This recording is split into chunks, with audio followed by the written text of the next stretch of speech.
perkenalkan nama saya Nur Afiani dari program studi S1 Kebidanan. Baiklah, di sini saya akan menampilkan tugas video saya yang berjudul Mekanisme Persalinan Presentasi Bokong atau Sakrum Posterior Kiri. Selamat menonton. A few moments later. Mekanisme persalinan presentasi bokong sakrum posterior kiri. Mekanisme persalinan presentasi bokong dengan posisi sakrum posterior kiri merupakan proses persalinan di mana bokong janin menjadi bagian terendah dan sakrum janin menghadap ke arah posterior ke panggul ibu.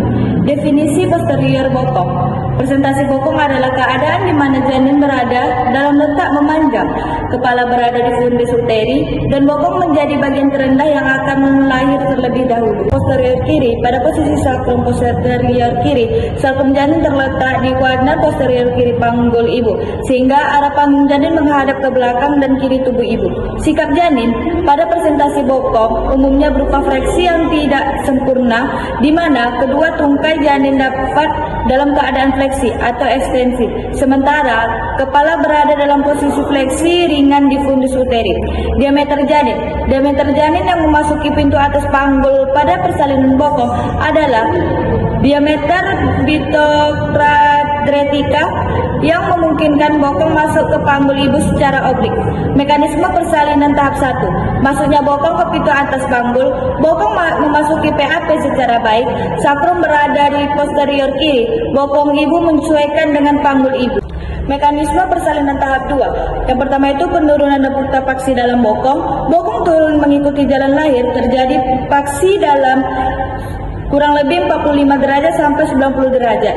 Sakrum berputar dari posterior kiri ke anterior.